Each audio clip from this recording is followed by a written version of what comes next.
ሰላም ጤና ይስጥልን ውድ የቻናላችን ተከታታዮች ፕሮግራማችን ቤተሰቦች ይህ አብዲራዋ ቲዩብ ነው። ፕሮግራማችንን ላይክ በማድረግ እንድትጀምሩ አዲስ የሆናችሁ ሰብስክራይብ በማድረግ ለቻናላችን ቤተሰብ እንድትሆኑ እንዲሁም ይህንን ፕሮግራም ከሀገር ውጭ የምታደምጡ እንደ ሁሉ ጊዜው ድጋፍ እንድታደርጉ በአክብሮት እየጋበዝን በቡካዮ ሳካ ወደ ትሬኒንግ መመለስ በሰራነው ፕሮግራም አባይ ያደረክልን ከፍተኛ የሆነ የሱፐር ታንክስ ድጋፍ ከልብ እናመሰግናለን። በዚህኛው ፕሮግራማችን የምንመለከተው የኤንዞ ማሬስካ ቼልሲ በአለፉት ጊዜያት ሲቸገር በተለይ ከሜዳ ውጪ ተከታታይ ጨዋታዎችን ማሸነፍ ባልቻለበት ወቅት እንደ ምክንያት ከሚነሱ ጉዳዮች መካከል የአጥቂ ክፍሉ በአማራጭ በኩል መዳከም፣ የቡድኑ ዋና አጥቂ ኒኮላስ ጃክሰን በጉዳት ምክንያት ረዘም ላለ ጊዜ ከሜዳ ርቆ ነበር። በመጨረሻም ይሄ ተጫዋች እንግዲህ ወደ ትሬኒንግ ተመልሶ በቀጣይ ቼልሲ በለንደን ደርቢ ከቶትናም ጋር ሐሙስ ዕለት ለሚያደርገው ጨዋታ በሙሉ ጤንነት እንደሚመለስ ትናንትና የወጣው የአትሌቲክስ ዘገባ ጥቆማውን አስቀምጧል። ሰበር ዜና ለቼልሲ እግር ኳስ ደጋፊዎች በሚል ነው አትሌቲክስ ይዞ የወጣው። የቡድኑ የፊት መስመር አጥቂ ኒኮላስ ጃክሰን ከረጅም ጊዜ ጉዳት በኋላ ወደ ሜዳ ተመልሷል። በተመሳሳይ ኑኖ ማዱዌኬ እንዲሁም የቡድኑ ቁልፍ ተጫዋች ኮል ፓልመር ወደ ሜዳ ተመልሷል። ሶስቱም ተጫዋቾች እንግዲህ በሙሉ ትሬኒንግ የአርብ የመጨረሻ ልምምዳቸውን አጠናቀዋል። ነገር ግን አስገራሚ ጉዳይ በቼልሲ ኮባሃም የትሬኒንግ ማዕከል የተፈጠረ አዲስ ጉዳይ አለ።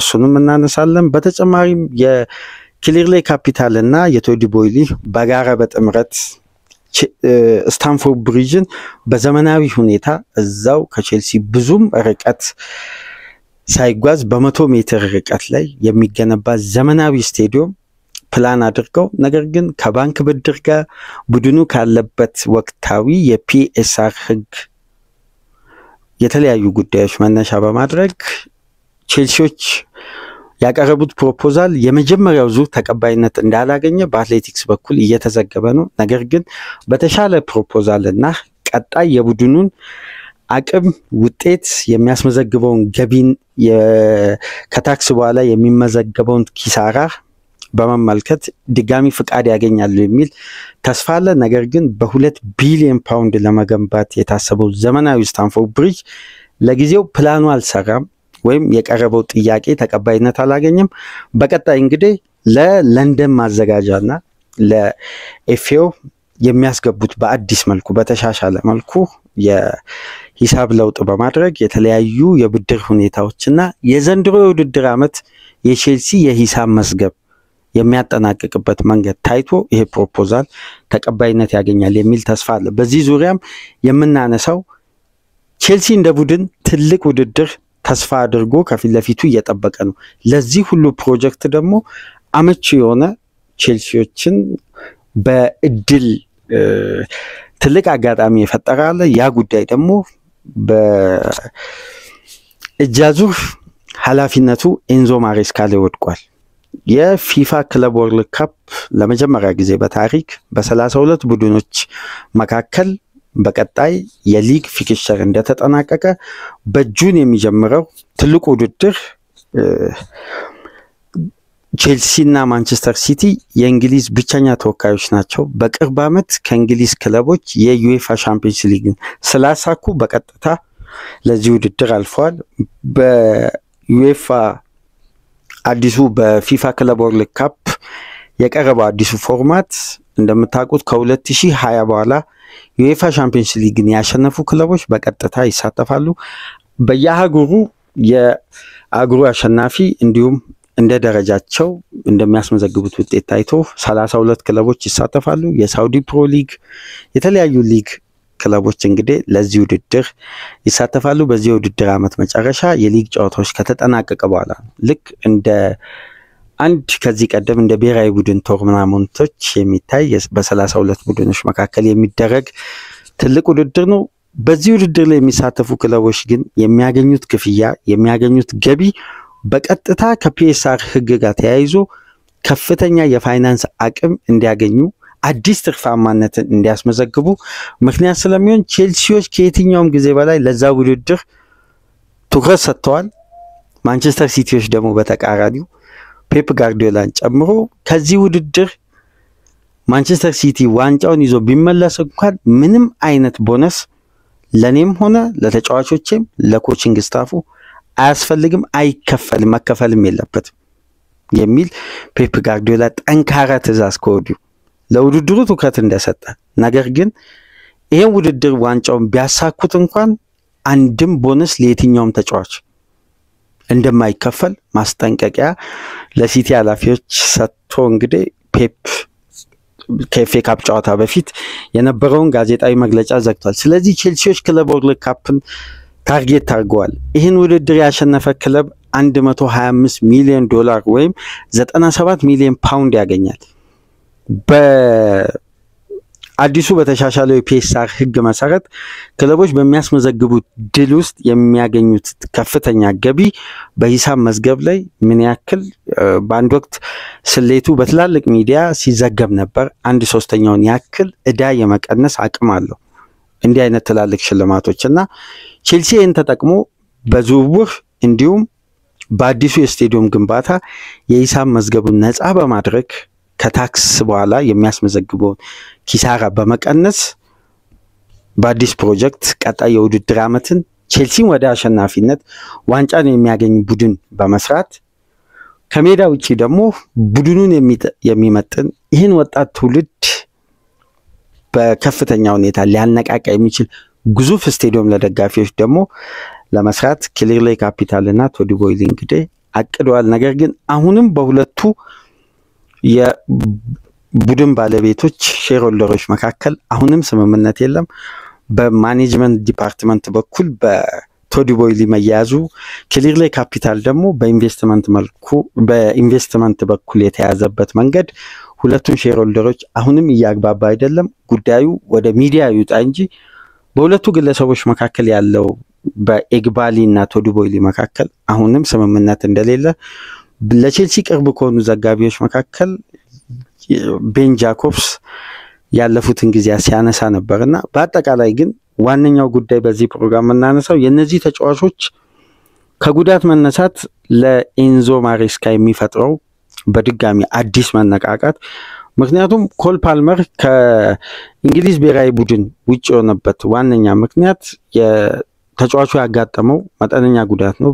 በመጨረሻም የአርሴናል ጨዋታ ላይ መሰለፍ አልቻለም። በስታንፎርድ ብሪጅ ለሁለት ተከታታይ የውድድር ዓመት ነው እንግዲህ በኤሚሬትስ ይቅርታ ኮል ፓልመር መሰለፍ ያልቻለው። ከዚህ ቀደም የተጠናቀቀው የውድድር ዓመት ቼልሲዎች 5 ግብ ሲያስተናግዱ ፓልመር በተመሳሳይ አልነበረም። በዚህ የውድድር ዓመት ደግሞ ፓልመር በሌለበት ቼልሲ 1-0 ተሸንፏል። ግን የፓልመር አለመኖር በዛ ጨዋታ ቼልሲ ላይ ተስተዋለ በጣም ደካማ እንቅስቃሴ የነበረበት በዘንድሮ የውድድር ዓመት በኤንዞ ማሬስካ ውስጥ ቼልሲ በጣም ወርዶ የታየበት ጨዋታ ነው። ለምሳሌ ካደረጋቸው ሙከራዎች ውስጥ አደጋ የሚባል መፍጠር የቻለው ቡድኑ አንድ ነው። ያም ኳስ እንግዲህ በአደጋነት እንዲመዘገብ ምክንያት የሆነው የቼልሲ ያደረገው ሙከራ ወይ ጥረት ሳይሆን የአርሴናሉ ግብ ጠባቂ ራያ ኳሷን ለመያዝ ሲሞክር በእግሮቹ መሃል ካመለጠው በኋላ ነው ወደ አደጋነት የተቀየረው። ለመጀመሪያ ጊዜ ቼልሲ ደግሞ በውድድር ዓመቱ በሁሉም ውድድሮች 0.32 ኤክስጂ ያስመዘገበበት አነስተኛ፣ በዘንድሮ የውድድር ዓመት አነስተኛ ኢላማውን የጠበቀ ሙከራ ያደረገበት ከፍተኛ ቁጥር ያለውን ኳስ መቆጣጠር ችሎ ግን የመጨረሻ ፋይናል ሰርድ ላይ ያለው የቼልሲ ጥራት ያላቸውን እድል የመፍጠር ኳሊቲ ሞግደል በዋነኝነት የኮል ፓልመር በፖዚሽኑ ላይ አለመኖር የተፈጠረው ክፍተት እንደሆነ በስፋት ያለፉትን ጊዜያት ስናነሳ ነበር። እንዲህ አይነት ድክመቶች በቼልሲ ቤት በተደጋጋሚ እየተስተዋሉ እዚህ ላይ ደግሞ የፓልመር አለመኖር የቡድኑን ክፍተት ሰፊ አድርጎት ነበር። ተጫዋቹ ከቶማስ ቱኸል ስብስብ ውጪ ሆኖ እንግዲህ በበቂ ሁኔታ ያለፉትን ቀናት ሲያገግም ቆይቶ በመጨረሻም ተጫዋቹ ወደ ልምምድ ተመልሷል። ኑኖ ማዱዌኬ እና ኒኮላስ ጃክሰን በተመሳሳይ ከ2 ወር ጉዳት በኋላ ወደ ትሬኒንግ ተመልሷል። ቀጣይ እንግዲህ ቼልሲ በስታንፎርድ ብሪጅ ቶትናምን ያስተናግዳል። ለዚህ ጨዋታ ሶስቱም ተጫዋቾች በሙሉ ጤንነት ለቼልሲ ይሰለፋሉ የሚል ዘገባ እየወጣ ነው የሚገኘው። ነገር ግን የቼልሲ መልሶ ግንባታ በቀጣይ ሳመርም እንደሚቀጥል ከክለቡ የሚሰናበቱ በርካታ ተጫዋቾች እንዳሉ ከወዲሁ የተወሰኑ ተጫዋቾች ደግሞ ስም ዝርዝራቸው ተለይቶ እንደታወቀ በፖል ዊኒስተንሊ እና በስቲዋርት ላውረሰን አማካኝነት የሚመራው የቼልሲ ቡድን እነዚህ ሁለት ስፖርቲንግ ዳይሬክተሮች ከፍተኛ የሆነ የደሞዝ ክፍያ የሚያገኙ ነገር ግን በቼልሲ አሁን ላይ አገልግሎታቸው ውስን የሆነ ወይም ምንም አይነት አገልግሎት እየሰጡ ያልሆኑ በውሰት የሚገኙ ከስብስቡ ውጭ የሆኑ በጉዳት ላይ የሚገኙ በብቃት መውረድ በርካታ ተጫዋቾች ቼልሲ እንዳሉት ይታወቃል። ነገር ግን አዲስ በተቀየረው ሕግ መሰረት የእንግሊዝ እግር ኳስ አዲስ ሕግ አውጥቶ ነበር። በቀጣይ ለክለብ ወርልድ ካፕ ተሳታፊ ለሆኑ ክለቦች ሲባል በጁን 1 እስከ ጁን 10 ድረስ የሚከፈት የዝውውር መስኮት አለ ለ10 ቀን። ከውድድሩ በፊት የተገዙ ተጫዋቾች እንዲመዘገቡ ክለቦች ደግሞ ቀደም ብሎ ያስማሟቸውና አስፈርመው ነገር ግን ህጋዊ ሬጂስትሬሽን ያላገኙ ፍቃድ ያላገኙ ተጫዋቾች እንዲመዘገቡ። ይሄ አሁን ትልቁ አድቫንቴጅ ለኤንዞ ማሬስካ ቼልሲ እነ ዳሪዮስ ኡሴጎን ጨምሮ እነ ስቲቫውን እና ፒያዝን ቼልሲ ወደ ስብስቡ ማካተት ይችላል ማለት ነው። በጁን 1 የዝውውር መስኮቱ ይከፈታል፣ በጁን 10 ይዘጋል።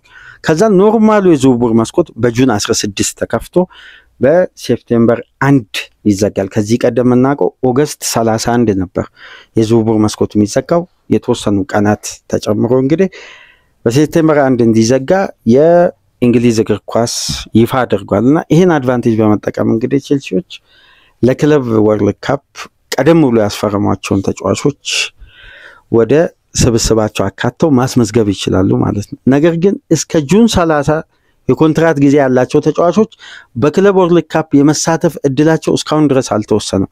ለምሳሌ በዚህ ወቅት ሪያል ማድሪድ ለማስፈረም እንደተቃረበ የሚነገረው የትሬንት አሌክሳንደር አርኖልድ ጉዳይ ተጫዋቹ ጁን 30 ነው ኮንትራቱ የሚያልቀው። ክለብ ወርልድ ካፕ ደግሞ ከጁን 30 ቀደም ብሎ ነው የሚጀምረው።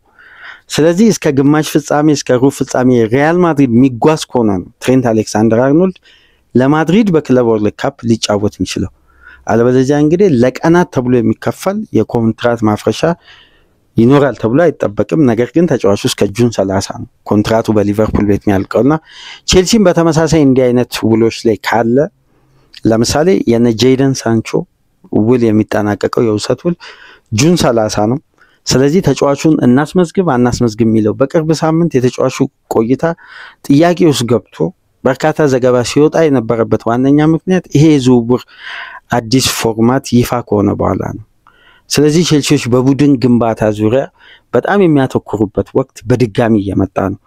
ክሊርሌ ካፒታልና ቶዲ ቦይሊ ከያዙ በኋላ 3 የውድድር ዓመት ቆይታ አድርገው በዘንድሮ የውድድር ዓመት ግን ቼልሲ ቢያንስ በአንድ ዋንጫ የማጠናቀቁ እድል ሰፊ ነው በዩኤፋ ኮንፈረንስ ሊግ እና በአጠቃላይ ቼልሲ የቡድን ግንባታው በአማረ ሁኔታ በዘመናዊ ስቴዲየም እንዲሁም የተጎዱ ተጫዋቾች ተመልሰው ቀጣይ የለንደን ደርቢን ከዚህ ቀደም በዋይት ሃርት ሌን የነበሩ ተጫዋቾች ተመልሰው በሙሉ ስብስብ ነው ቶትናምም ያስተናግደውና የቼልሲም ተጫዋቾች በኢንተርናሽናል ቆይታቸው ጥሩ መነሳሳት አድርገው ነው የሚመጡት። ለምሳሌ እነ ኤንዞ ፈርናንዴዝ ብራዚልን በማሸነፍ ግብም አስቆጥሮ ከአርጀንቲና ጋር በልዩ መነሳሳት ነው የሚመጣው። የቡድኑ ሁለተኛ አምበል ነው።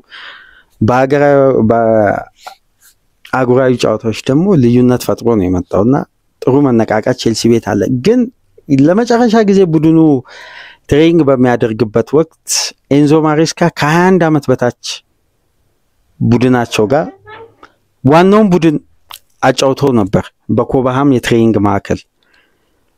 በአስገራሚ ሁኔታ ከ21 ዓመት በታች ተጫዋቾች 3-0 ዋናውን ቡድን አሸነፉ። በዚህም ወቅት ኤንዞ ማሬስካ የትሬኒንግ ማዕከሉን ሜዳውን ለቀው ወደ መልበሻ ክፍል ቀጥታ በንዴት ነበር አንዳንድ ተንቀሳቃሽ ምስሎችን በሶሻል ሚዲያ ከተከታተላችሁ ያዙትን መዝገብ ኮኖችን በካልቾ እየመቱ ነው ጥለው ይወጡትና በጣም ስሜታዊ ነበሩ በጣም ተናደው ነበርና አንዳንድ የቼልሲ ተጫዋቾች ላይ አግሬሲቭ ሆነው ሲናገሩ ነበር ትሬኒንጉን አቋርጠው ጥለው ወጥቷል ከ21 ዓመት በታች ስብስብ ነው እንግዲህ ዋናውን ቡድን 3-2 ያሸነፈው በትሬኒንግ ላይ ይሄ ጉዳይ ፈጽሞ ኤንዞ ማሬስካን አላስደሰታቸውምና ተጫዋቾችን ረጅም ሰዓት አዲስ ታክቲክ ከዚህ ብስጭታቸው በኋላ በትልቁ ስክሪን ከዚህ ቀደም በአንድ ፕሮግራማችን ላይ አንስተን ነበር አንድ ተጫዋች ራሱን እንዲገመግም ራሱን ሬት እንዲያደርግ የተገጠመ ትልቅ ስክሪን አለ የእያንዳንዱ ተጫዋች እንቅስቃሴ የየራሱ ምስል እንዲመለከት በዛ ስክሪን ላይ ይቀርባል ከአለፈው ጨዋታ ለምሳሌ ቼልሲ ቶትናምን ሲያሸንፍ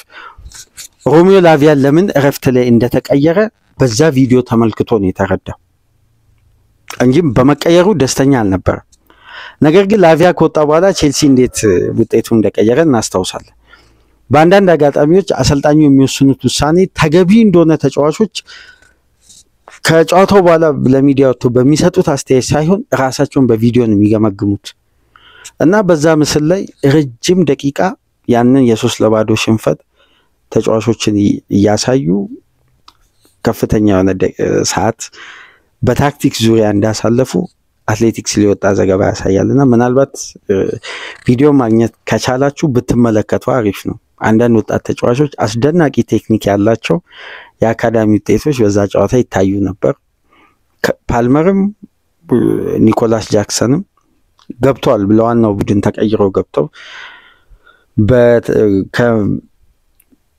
በቼልሲ ቲቪ በተቀረጸ ካሜራ እንግዲህ እየተለቀቀ ነበር ቪዲዮና ጨዋታውን አቋርጠው ነው ማሬስካ ጥለው ይወጡት በጣም ስሜታዊና ተናደው ነበር በአጠቃላይ ተጫዋቾቹም ከጉዳት ተመልሰዋል በቀጣይ እንግዲህ ጠንካራው የለንደን ደርቢ ቼልሲን ይጠብቀዋል በዛ ጨዋታስ የኤንዞ ማሬስካ ቡድን ከአርሴናሉ ሽንፈት በፊት እንደነበረው ተከታታይ ጨዋታዎችን አሸንፎ በድጋሚ የአራተኝነትን ቦታ ይዞ ለማጠናቀቅ በራሱ የመወሰን አቅምን ድጋሚ በእጁ ማስገባት ይችላል ወይ አብረን የምናየው ነው የሚሆነው ሐሙስ ዕለት የሚደረግ ጨዋታ ነው በሌሎች መረጃዎች ተመልሰን እንመጣለን ፕሮግራማችንን ላይክ አድርጉ አዲስ የሆናችሁ ሰብስክራይብ በማድረግ እንዲሁም ይህንን ፕሮግራም ከሀገር ውጭ የምታደምጡ እንደ ሁሉ ጊዜው በሱፐር ታንክስ በሱፐር ስቲከር ድጋፍ አድርጉ አባይ ላደረክልን ከፍተኛ የሱፐር ታንክስ ድጋፍ ከልብ እያመሰገንን በሌሎች ፕሮግራሞች ተመልሰን እንመጣለን